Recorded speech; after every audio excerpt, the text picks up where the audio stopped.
아멘. 오늘 본문에 나오는 마르다와 마리아, 예수 그리스도와 오랜 세월 함께 알아왔던, 또 복음을 듣고 예수님을 섬겼던 자들입니다. 누가복음에 가보면 이 마르다와 마리아 얘기가 또 나오죠. 누가복음 10장 말미에 가면 그 예수 그리스도께서 이들의 집에 머무실 때에 마르다는 열심히 무엇인가 일을 하고 있습니다. 그리고 마리아는 그 예수님 그 곁에서 예수님의 말씀을 듣고 있지요. 그때 마르다가 예수님께 말씀하지 않습니까? 선생님, 제 동생이 할 일이 이리도 많은데 저렇게 한가히 앉아만 있습니다. 선생님이 얘기하셔서 가서 언니를 도우라 말 좀 해주십시오. 근데 예수님의 대답은 오히려 엉뚱한 대답이 돌아왔죠. 네가 많은 일에 염려하는구나, 근심하는구나. 몇 가지 혹은 한 가지 일에만 집중하면 좋으련만 마리아는 이 좋은 편을 택했다. 이제 그렇게 얘기가 마무리되고 있습니다. 그러니까 자매이긴 하나 성격이 너무 다른 것이죠. 저도 형제이지만 제 동생과 저의 성격은 너무 다릅니다. 1살 차이인데요. 어떻게 같은 부모 밑에서 났는데 성격이 이리 다른지 모르겠습니다. 마르다는 매우 행동이 앞섭니다. 그리고 일이 눈에 보입니다. 그리고 이 일을 하기 위해서는 처음부터 끝까지 어떠한 단계를 밟아서 어떠한 수고가 들어가는지 그가 고민하려고 하지 않아도 아마 절로 생각이 나는 사람 같습니다. 그러니까 집에 집안일이 가득하면 다른 일이 손에 안 잡히는 거죠. 우리가 예배 드리러 오고 우리가 은혜 받기 와도 집안일이 많고 뭔가 대소사가 있으면 마음이 절로 거기에 쓰여서 정말 예배에 집중하지 못할 때가 있고 그런 성향의 사람들이 있습니다.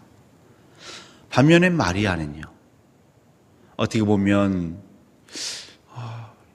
세상을 잘 살 수 있을까? 너무 세상 물정 모르는 것 아닐까? 한 가지 일에 그 마음을 온전히 쏟아놓는 성품인 것이죠. 그런데 이것이 그 오라버니의 죽음, 그 나사로의 죽음 앞에서도 여실히 드러나고 있습니다. 이 마르다가 예수님이 오셨다는 소식을 듣고 이제 집 밖으로 나가죠. 똑같이 물론 마르다가 마리아에게 선생님이 너를 부르신다 하여서 이제 마리아도 또 집 밖으로 나갑니다. 근데 오늘 성경에 유심히 보면 재미있는 현상은요, 마르다가 집 밖으로 나갈 때는요, 그 집에 이미 그 예루살렘에서 이들을 위문하러 위로하러 온 유대인들이 많이 있었는데 그들에 대한 기록은 없습니다. 그냥 마르다가 예수님을 찾아갔고 예수님과 만나는데 거기서 이런저런 대화를 하죠. 여러분, 큰 슬픔 당해보신 적이 있으시죠? 너무나 가슴이 먹먹하고 괴롭고 눈물을 주체할 수 없는 그때에 우리가 사실 대화를 한다는 게 쉽지 않습니다. 왜냐하면 너무 슬프기 때문입니다. 그런데 마르다는요, 예수님하고 대화를 주거니 받거니 몇 번 이상 하지 않습니까? 선생님이 여기 계셨더라면 우리 나사로가 이렇게 되지 않았을 것입니다. 하지만 지금이라도 오셔서 주께서 말씀하시면 하나님께서 분명 들으실 것입니다. 근데 예수님이 그 나사로가 살아날 것이다. 그럼 거기서 예, 믿습니다, 아멘 하면 좋을 것을 이 마르다가 한술 더 뜨죠. 저도 알고 있습니다. 마지막 날에 그 부활의 때에는 모든 이가 다시 살아날 것을 저도 믿습니다. 예수님이 점점 답답해지십니다. 내가 곧 부활이요 생명인데 나를 믿는 자는 죽어도 살겠고 무릇 살아서 나를 믿는 자는 영원히 죽지 아니하리라. 내가 이것을 믿느냐? 예, 선생님 믿습니다. 주는 그리스도시고 이 세상에 오시는 하나님의 아들이심을 저는 믿습니다. 이 대화가요, 지금 성경은 이렇게 기록되어 있지만 주거니 받거니 마르다가 지금 눈물에 겨워서 막 흐느끼면서 나와 대화하는 것이 아니라 말짱한 정신에서 대화하고 있는 것이죠. 반면에 마리아는요. 이 마리아는 지금 정신이 없습니다. 뭐 이거저거 장례는 어떻게 치룰까? 그 다음에는 내가 무엇을 해야 되나 이런 거 없이 그냥 슬픈 거죠. 이 나사로가 죽었다는 게 슬픈 것이고 우리가 분명 예수님께 사람을 보냈는데 예수님이 그 때에 맞춰서 오지 못한 게 슬픈 것이고 뭐 여러 가지로 슬픕니다. 눈이 퉁퉁 부어 있겠죠. 근데 그런 마리아가 집 밖으로 나갑니다. 근데 그때 어떤 일이 벌어집니까? 그 집에 있던 많은 사람들이 따라 나갑니다. 그 무덤에 가서 또 통곡하고 울려가는가 보다. 우리 같이 가자. 그래서 이 사람들이 따라 나오는 것이죠. 근데 웬걸요? 예수님 앞에 나가는 것 아니겠습니까? 마리아도 생각이 있을 것 같은데요. 그가 얘기합니다. 근데 얘기를 끝까지 마저 못하는 거죠. 마르다는 또박또박 끝까지 그냥 몇 문장을 주거니 받거니 했는데 이 마리아는 너무 슬픈 나머지 눈물이 앞을 가린 나머지 딱 한마디 하지 않습니까? 예수님이 여기 계셨더라면 이 나사로는 이렇게 되지 않았을 것입니다 라며 아마 끝말을 제대로 잊지 못했을 것입니다. 그리고 다시 펑펑 우는 것이죠. 그리고 그 주변에 있는 사람들도 함께 웁니다. 여러분, 마르다와 마리아는 너무 다른 것이죠. 오늘날 어떻게 우리가 이것을 받아들일 수 있을까요? 마리아는요, 지적이고 이성적이고 논리적인 그 삶을 살아가는 사람이라기보다는 그 마음, 감성적인 사람이겠죠. 누군가의 슬픔과 누군가의 괴로움과 아픔을 보면 내가 해야 할 일이 산더미 같지만 그 일이 보이는 게 아니라 누군가의 그 슬픔, 상처받은 마음이 보이는 것이죠. 그래서 그는 그냥 그 자리에서 아픈 이들, 눈물 흘리는 이들과 함께 울어주는 자가 마리아일 것입니다.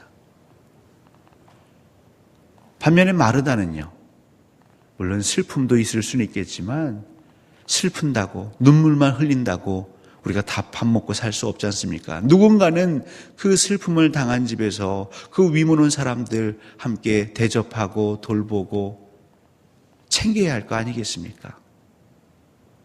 그러니까 마르다는 이 눈물을 흘릴 겨를 없이 해야 할 일들이 계속 보이는 사람인 것이죠. 그러니까 성향이 너무 다른 것입니다.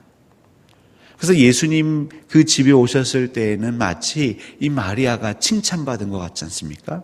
마리아는 좋은 편을 택하였다. 근데 오늘 마르다고 얘기하면서는 예수님이 그렇다고 비통히 여기진 않으셨어요. 아유, 저걸 어쩌나. 근데 마리아는 그 슬픔에 너무 잠긴 나머지, 그 감정에 너무 휩쓸린 나머지 그 순간 예수 그리스도를 제대로 보지 못하고 있지 않습니까?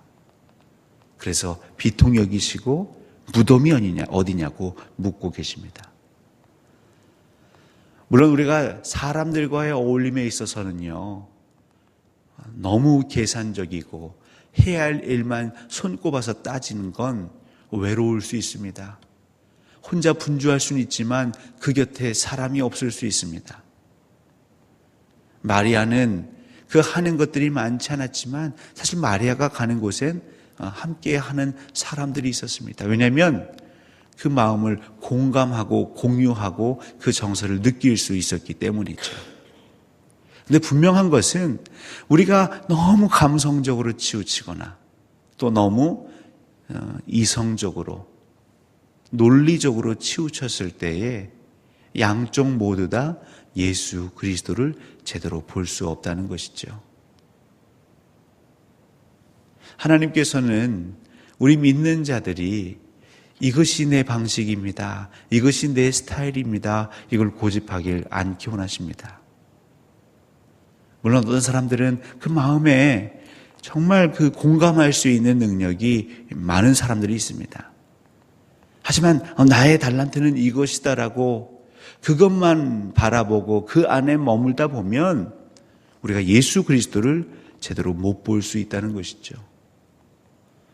또 한편으로 논리적이고 이지적이고 이성적으로 우리가 어려움들을 대하고 접하고 해결해 나가려고 할 때에 그것이 분명 필요는 하지만 사람들의 마음을 얻지 못하고 사람들과 괴리가 생길 수 있는 것이죠. 그것 또한 예수 그리스도께서 바라시는 일은 아닐 것입니다. 분명 마리아에게는 은사가 있습니다. 긍휼히 여기는 자에게는 복이 있나니 그가 긍휼히 여김을 받을 것이라. 그러니까 누군가의 아픔과 괴로움을 보고 눈물을 흘리면요, 그 사람 곁에 와서 꼭 눈물을 흘리며 위로하는 자가 있을 것입니다. 하지만 그것으로도 완전하지 않다. 우리는 항상 한쪽으로 치우쳐서는 안 되겠습니다. 그렇다고 내가 정말 이성적이고 논리적인 그 영역으로 50%, 또 감성적이고 정서적인 것 50%, 이렇게 100%로 다 균형을 맞출 수는 없지요. 분명한 것은 각각의 사람들마다 하나님이 지으신 그 은사, 재능이 있어서, 그 모양이 있어서 약간의 그 비율의 차이는 있을지 모르겠지만 겸비해야 하는 것입니다. 내가 어떤 일을 할 때에 앞뒤 사리 분별을 해서 그 순서에 맞게 잘 처신하는 분들이 계실 수 있습니다. 그것도 은사입니다. 누군가는 그렇게 해야 이 장례 절차가 원활하게 진행이 되겠죠. 모두 다 비통해서 슬퍼서 그냥 울고 있으면 그 장례 절차는 엉망이 될 수 있을 것입니다. 오히려 그 엉망이 된 장례 절차로 인해서 또 누군가는 마음이 어려워질 수 있겠죠. 하지만 그럼에도 불구하고 그에게도 하나님, 내 마음이 메마르지 않게 해주십시오. 함께 눈물을 흘리는 사람들과 눈물을 흘리며 그 아픔을 조금이라도 내가 나눌 수 있게 해주십시오. 성급하게 섣불리 왜 그러느냐고 핀잔하지 않게 해주십시오. 그럴 때에 예수 그리스도의 복음을 우리가 전할 때에 장애가 안 생기는 것이죠. 또 한 가지는 21세기 이 공감 능력이 중요하다고, 감성 지수가 중요하다고, 예전에는 IQ 지능 지수가 중요했다면 지금은 많은 사람들과 공감할 수 있는 지수가 중요하다고 또 많이 강조하지 않습니까? 하지만 그것도 치우치면 문제가 되는 것이죠. 너무 감성적으로 그냥 그 감정에만 휩싸이다 보면 눈물은 흘릴지 모르겠지만 예수 그리스도를 보지 못하고 그냥 지나쳐 버릴 수도 있는 것이죠. 또 우리가 감성적인 사람은 기도해야겠죠. 하나님, 저는 눈물이 많은 사람입니다. 하지만 그렇다고 해서 정말 전체적인 일들을, 앞뒤를 꼭 분별하게 하옵소서.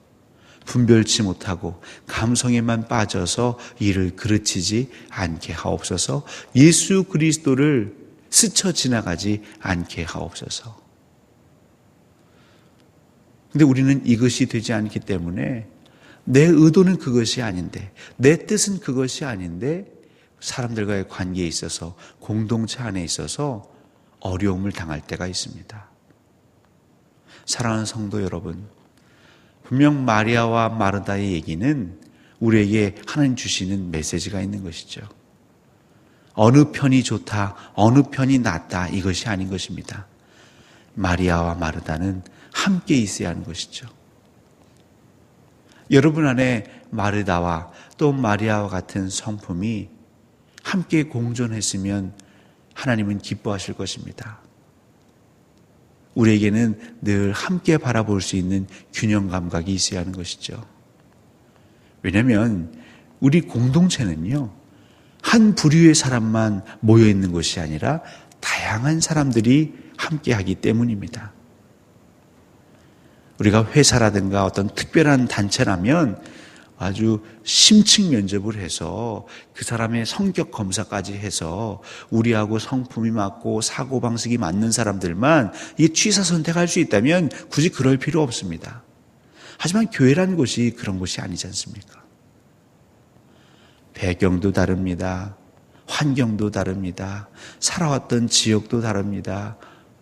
너무너무 판이한 사람들, 다른 사람들, 다양한 사람들이 한 자리에 모여있는 교회 공동체가 하나님 안에서 은혜를 누리기 위해서는 우리 안에 이 마리아와 마르다 같은 이 마음, 관점, 태도가 공존해야 하는 것이죠. 사랑하는 성도 여러분, 하나님께서 분명 여러분 안에 마리아와 마르다가 함께 할 수 있는 은혜를 주실 것입니다. 대신 우리가 구해야겠지요. 여러분 구하십시오. 찾으십시오. 두드리십시오. 그럴 때 여러분을 통해서 누군가는 큰 위로를 받을 것입니다. 하지만 그 위로하는 눈물 흘리는 공동체가 그 가운데에서도 우리가 가야 할 길을 안정적으로 갈 수 있을 것입니다. 오늘도 기도하시며 여러분을 통하여 여러분의 가정이 또 여러분의 일터가 여러분의 삶의 모든 주변 사람들이 위로도 받고 힘도 얻고 하지만 또 우리가 이 땅에서 감당해야 할 그 사명도 온전히 감당할 수 있기를 주 예수 그리스도 이름으로 간절히 축원합니다.